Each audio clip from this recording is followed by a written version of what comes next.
Donc l'ultra-gauche, ça fait des décennies que ces gens-là prospèrent dans notre pays. Il faut les qualifier comme tels, c'est-à-dire des acteurs terroristes. Pourquoi ? Parce qu'en fait, vous pourrez ensuite après mettre en œuvre tous les moyens de l'État pour pouvoir les mettre hors d'état de nuire, et notamment les moyens du parquet antiterroriste qui justement va permettre d'avoir des moyens supplémentaires en termes d'effectifs et en termes humains pour pouvoir réduire notamment les délais de traitement de ces associations. Parce que tout à fait, il y a un continuum au niveau de l'extrême gauche sur cette question-là, c'est-à-dire qu'il y avait un climat jusqu'à présent de volonté de prise. Il marche main dans la main d'ailleurs parce que vous utilisez ce terme, je ne sais pas si c'est à dessein ou pas, et on parle d'ultra-gauche et vous me parlez d'extrême gauche. Il y a deux sujets effectivement. Il y a effectivement l'extrême gauche qui est donc la vision politique, qui porte une représentation politique, qui présente des candidats, des députés. Il y en a certains qui sont dans le nouveau Front populaire actuellement et qui ont des liens manifestes, évidents avec justement les mouvances d'ultra-gauche. Et il faut quand même rappeler que l'ultra-gauche et l'extrême-gauche... On pense à Raphaël Arnaud notamment, bien sûr. On pense à Raphaël Arnaud. L'ultra-gauche et l'extrême-gauche, main dans la main, ont dit depuis longtemps, déjà depuis janvier dernier,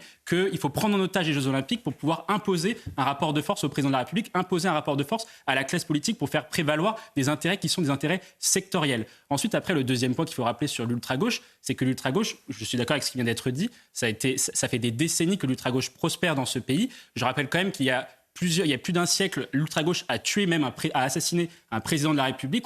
Je pense à l'assassinat de Sadi Carnot en 1894, qui avait été assassiné par un militant anarchiste. Donc l'ultra-gauche, ça fait des décennies que ces gens-là prospèrent dans notre pays. Il faut les qualifier comme tels, c'est-à-dire des acteurs terroristes. Pourquoi ? Parce qu'en fait, vous pourrez ensuite après mettre en œuvre tous les moyens de l'État pour pouvoir les mettre hors d'état de nuire, et notamment les moyens du parquet antiterroriste qui justement va permettre d'avoir des moyens supplémentaires en termes d'effectifs et en termes humains pour pouvoir réduire notamment les délais de traitement de ces associations. Parce que lorsqu'elles sont jugées, ça met des mois et des mois pour pouvoir avoir un jugement. Or, si vous augmentez la durée de la prise en charge de ces personnes-là, vous allez pouvoir y répondre véritablement de manière plus radicale, et surtout, il faut les mettre hors d'état de nuire.